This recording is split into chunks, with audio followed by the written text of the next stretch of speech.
Bonjour tout le monde, c'est Ludo de la boutique internet ludiworld.com. Je vous retrouve aujourd'hui pour la sortie des nouveaux produits Speed Duel pour Yu-Gi-Oh! Donc il y a un coffret reprenant 2 decks, donc j'ai absolument pas regardé du tout le contenu. Le coffret s'appelle les Prédateurs Ultimes et donc vous avez 2 decks à l'intérieur, un deck Raptor et un deck Insecte. Du coup, on va regarder un petit peu ça et on a un nouveau display avec 50 nouvelles cartes, 34 communes, 8 super rares et 8 ultra rares.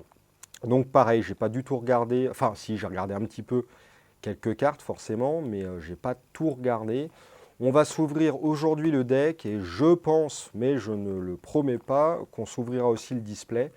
Mais voilà, en tout cas, ça ne sera pas dans cette vidéo. Alors, on va regarder.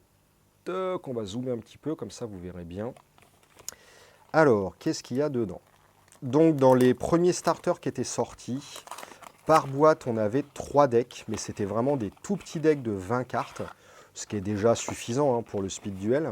Mais là, ils ont poussé à des decks de 30 cartes. C'est pour ça que vous en avez que 2. Alors, on a quoi dedans? On a, hop, toujours les règles rapides du Speed Duel. Bon, bah écoutez, on s'en fiche un petit peu. Il y a une petite liste de decks si on veut les réduire à 20 cartes pour être un petit peu plus compétitif. Et on a un tapis de jeu au verso avec des nouvelles illus. Tac, tac, tac. Bon, bah c'est un petit peu zoomé, du coup on ne voit pas tout le tapis. Mais on voit que c'est quand même assez cool.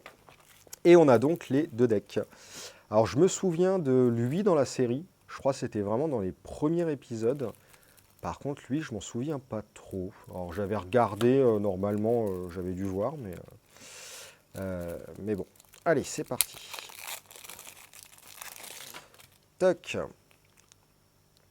Alors, wow, ça brille. Ah oui, il y a toujours une ultra par deck. On a les 2 skills, et après, on a tout le deck. Alors, au niveau des skills, on a hyper métamorphose. Donc c'est une compétence. Vous pouvez activer cette compétence tant que vous contrôlez un monstre normal, insecte de max niveau 3. Ok. Défausser 2 cartes et sacrifier un monstre normal, insecte de max niveau 3 que vous contrôlez pour invoquer spécialement un grand motte ultimement parfait depuis votre main ou deck. Ah ouais, alors depuis le deck c'est cool. En ignorant ces conditions d'invocation. Les dommages reçus par votre adversaire le reste du tour sont divisés par 2. Ok, la petite contrepartie. Alors, on va essayer de choper la carte. Ah bah voilà, c'est celle-là. Ah oui, normalement, c'est un truc à 2 sacrifices. Insecte effet, 3500, 3000. Oh my god! Ni invocable normalement, ni posable normalement. Doit d'abord être invoqué spécialement depuis votre main en sacrifiant un petit papillon pendant votre minimum 6e tour après avoir été équipé avec un cocon d'évolution. Oula, c'est compliqué. Alors, petit papillon et cocon d'évolution. Hop. Cocon, je pense que c'est une magie. Non, c'est pas une magie. C'est une autre créature, peut-être. Ah ouais, c'est une autre créature. Alors, dis donc, normalement, il faut donc sacrifier le petit papillon pour invoquer celle-ci. Donc là, le skill vous permet d'outrepasser tout ça et juste de l'invoquer spécialement. Donc c'est quand même un skill assez intéressant. Après, ça repose sur une seule carte, hein, mais bon, c'est pas bien différent du deck Dragon Blanc, on va dire, ou même d'autres decks hein, comme le Renoncé. Et sinon, le petit papillon, c'est un 300-200, ok. Et on a le cocon d'évolution, c'est un 0-2000. Alors 2000, c'est déjà quand même assez costaud à traverser. Et c'est un monstre à effet qui dit, vous pouvez cibler un petit papillon que vous contrôlez, équiper cette carte depuis votre main à la cible. Donc hop, on va le poser comme ça dessus. Tant qu'il est équipé par cet effet, l'attaque-défense d'origine du petit papillon devient l'attaque-défense du cocon d'évolution. Ok, on va le protéger, on va compter 6 tours et ensuite ça se transforme. Et donc comme je le disais, le skill permet de l'invoquer directement. Ok, donc une première partie du deck assez sympathique. On a le deuxième skill qui est le parasite caché. Une fois par tour, vous pouvez changer tous les monstres sur le terrain en insectes jusqu'à la fin de ce tour. Et aussi, les dommages de combat reçus par votre adversaire sont divisés par 2 le reste de ce tour. Vous pouvez utiliser cette compétence max 2 fois par duel. Donc je vois 2 intérêts là-dedans. Soit on a énormément de monstres qui ne sont pas insectes et qui sont très puissants. Du coup, on les transforme en insectes. On a de quoi booster les insectes et on fait 3 grosses attaques. Alors après, en speed duel, on a 3 casse créatures, donc il faut vraiment que ça soit rentable. Sinon, je crois qu'il y a une carte qui détruit tous les insectes. Et du coup, ça permet de raser totalement la table, y compris les cartes de l'adversaire. C'est celle-ci, l'aérosol de destruction, qui dit « Détruisez tous les monstres insectes sur le terrain ». Et normalement, ça marche. Vous pouvez changer tous les monstres sur le terrain en insectes. Ouais, c'est ça. Bon, pourquoi pas. Ça fait un effet destruction de masse qui peut être sympathique. Ou alors, comme je le disais, si on arrive à rentabiliser l'effet de son côté, ça peut être sympa également. Ensuite, on a donc l'ultra du starter, la Jarre d'Avarice. Alors déjà, celle-ci, moi, je la trouve vraiment belle, perso. Et je crois qu'elle a un effet qui n'est pas dégueu. C'est cibler 5 cartes Jarre d'Avarice exclues dans votre cimetière. Mélangez-les toutes les 5 dans le deck, puis piochez une carte. Et vous pouvez activer qu'une seule Jarre d'Avarice par tour. Donc, on va récupérer des cartes qui vont vous aider dans votre stratégie. Si vous avez de quoi tuto de nouvelles cartes, c'est reparti, vous réembrayez votre machine. Vous allez piocher une carte au passage, donc la carte se remplace. Et ça permet de ne pas mourir au deck. Donc franchement, super carte. Ensuite, on va arriver dans des créatures, plus ou moins lambda, je ne vais pas m'attarder dessus. Ça va être quasiment que des insectes de niveau 2, 3, 4. On va avoir du 1200-500, du 500-700, du 700-700, 700-1400, 950-700. Bon, ça c'est des petits fillers. Reste à voir si ça sera joué ou non véritablement. Peut-être le gros insecte, pourquoi pas. Le reste, je ne sais pas. Je pense qu'il vaut mieux renforcer par des grosses cartes. Ou des cartes à effet. Et des cartes en effet, vous en avez plein. On a la reine insecte. C'est 1, 2, 3, 4, 5, 6, 7 étoiles. 2002-2004, donc ça commence à être gros. Cette carte gagne 200 d'attaque pour chaque monstre insecte sur le terrain. Ah, voilà à quoi ça peut servir de transformer toute la table en insecte aussi. On peut la booster, un truc de ouf. Donc après, c'est des calculs à faire. Hein. Le fait de diviser votre attaque par 2, est-ce que c'est rentable? Ça se calcule, mais ok, il y a un intérêt supplémentaire. Ne peut pas déclarer d'attaque, sauf si vous sacrifiez un monstre. Aïe. Une fois par tour, durant la end phase, si cette carte a détruit un monstre de l'adversaire au combat ce tour, invoquez spécialement un jeton monstre insecte terre niveau 1, attaque sans défense 1 en position d'attaque. J'ai du mal à voir parce que ça sera dans la end phase. Du coup, vous ne pouvez pas changer la position de votre monstre. Et un monstre en position d'attaque à 100 de patates, c'est super risqué. Mais il y a peut-être un truc que je ne vois pas encore, hein, je ne sais pas. Oh putain, ça c'est bon. L'insecte mangeur d'hommes, je me souviens de cette carte, c'est excellent.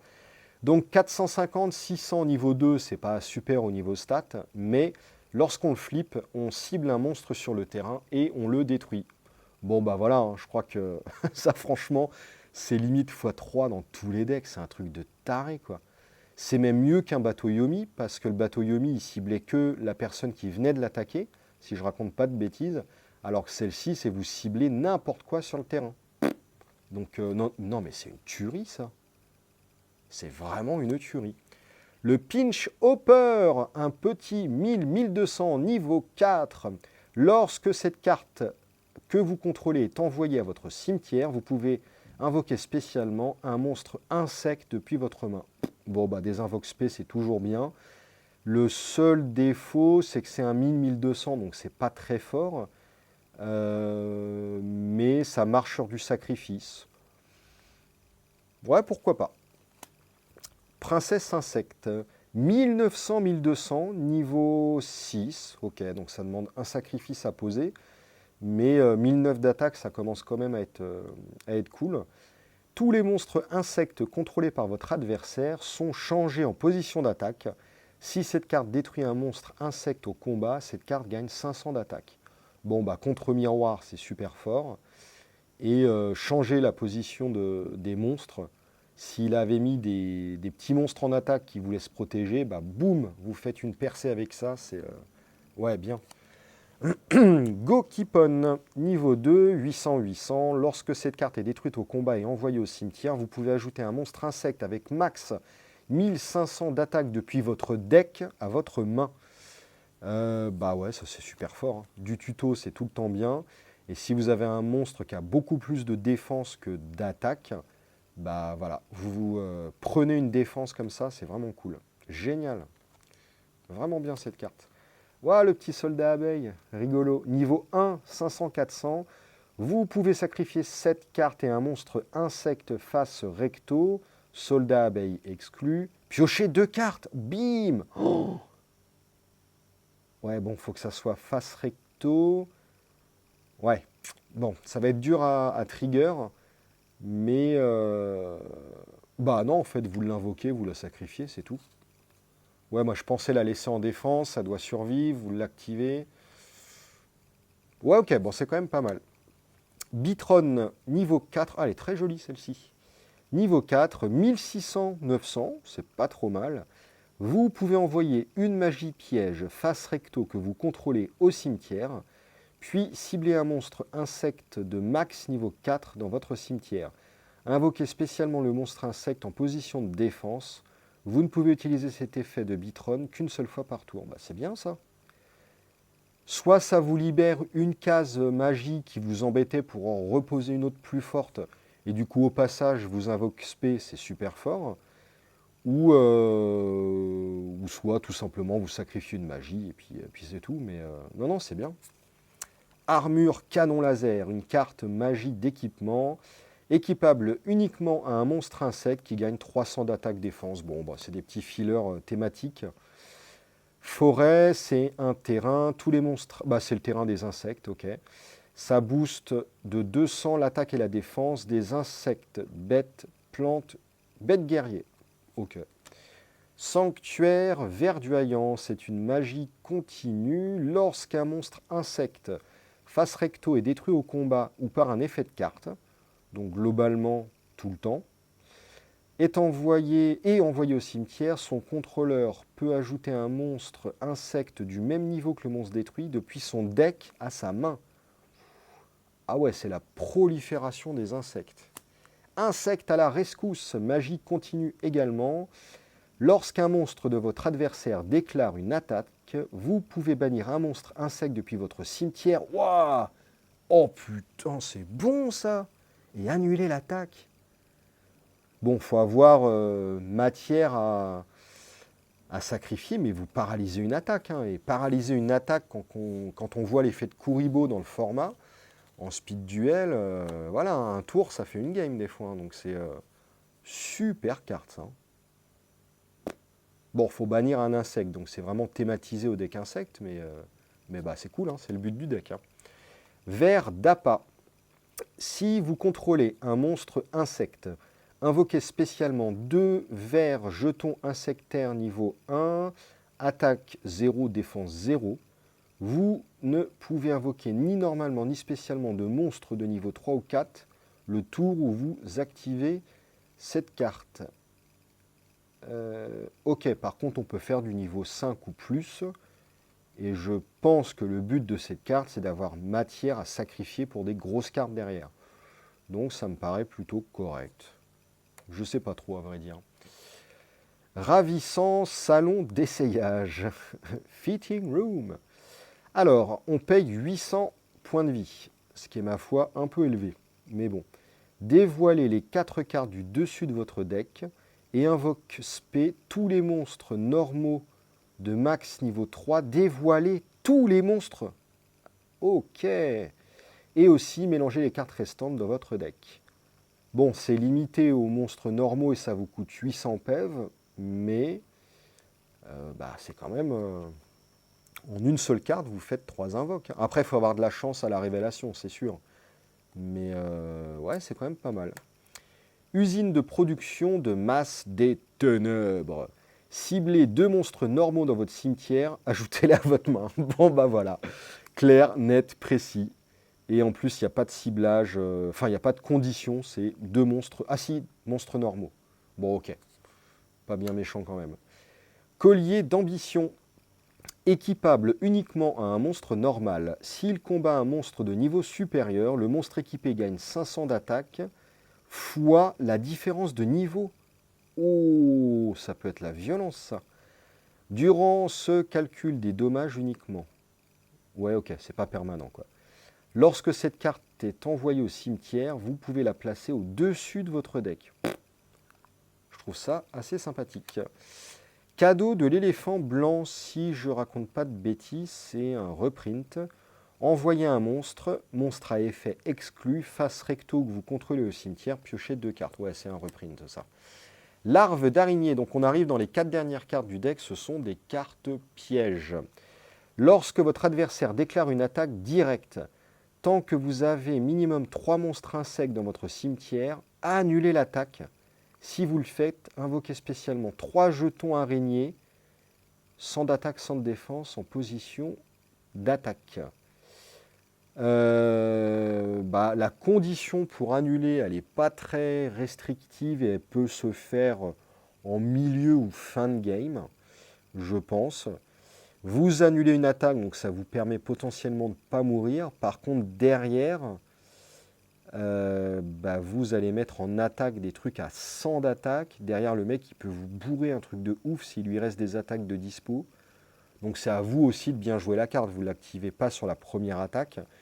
Et par contre, si vous êtes full blindé, que vous avez déjà les 3 monstres, vous avez plus de cases de dispo. Donc à mon avis, vous invoquez pas les tokens. Je sais pas. Oui, je pense que vous invoquez pas et ça ne vous embête pas du coup. Écaille corrosive. Oh là, il y a du texte. Ciblez un monstre insecte que vous contrôlez. Équipez-lui cette carte. Ok. Tant que vous contrôlez le monstre équipé, les monstres de votre adversaire ne peuvent pas attaquer de monstres insectes. Monstre équipé exclu. Ok. Donc c'est une sorte de paratonnerre. Tant que cette carte est équipée à un monstre, chaque fois que votre adversaire invoque normalement ou spécialement un ou plusieurs monstres, ou qu'il active une carte ou un effet, ça s'active plein de fois quoi, placez un compteur écaille sur chaque monstre face recto qu'il contrôle. Chaque monstre contrôlé par votre adversaire perd 100 d'attaque et de défense pour chaque compteur écaille qu'il a. Ok. Alors, je la relis. Ciblez un monstre insecte que vous contrôlez, on lui équipe, il peut être attaqué mais pas les autres. Et comment ça se charge les compteurs? Chaque fois que votre adversaire invoque normalement ou spécialement, ou qu'il active une carte ou un effet. Ah ouais, c'est pas mal ça. Vraiment sympa. Trappe d'adhérence. Lorsque votre adversaire invoque un ou plusieurs monstres, divisez par 2 l'attaque d'origine de ces monstres. Ok, ça va le calmer un peu ça. Tiens, vas-y, t'attaqueras pas. Ou alors si t'attaques, tu vas avoir mal.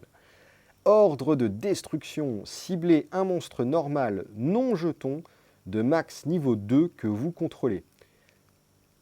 Ciblez un monstre. Ok, sacrifiez le monstre normal. Et si vous le faites, détruisez max 2 magies pièges. Ah ouais, ça c'est bon ça. Ça va remplacer la carte magie là, à 2D qui vous coûtait 1000 life points. Là, ça vous coûte un monstre, mais derrière, vous pouvez profiter d'un trigger de départ de jeu. Vous remplissez votre cimetière, donc ça déclenche certaines conditions. Vous pouvez récupérer derrière. C'est fort ça. Vraiment bien. Et franchement, ça me donne vraiment envie de tester le deck. C'est hallucinant le speed duel parce qu'avec peu de cartes, il y a énormément de decks. Là, le méta, j'ai l'impression qu'il va être chamboulé par l'arrivée et des decks et de la nouvelle extension. Et franchement, je pense que je vais continuer à bien plonger comme il faut. Alors, je voulais regarder le deuxième deck en même temps, mais je m'aperçois que la vidéo fait déjà 20 minutes. Donc, je vous donne rendez-vous juste après, en tout cas dans une prochaine vidéo. Salut tout le monde et merci d'avoir regardé. Salut!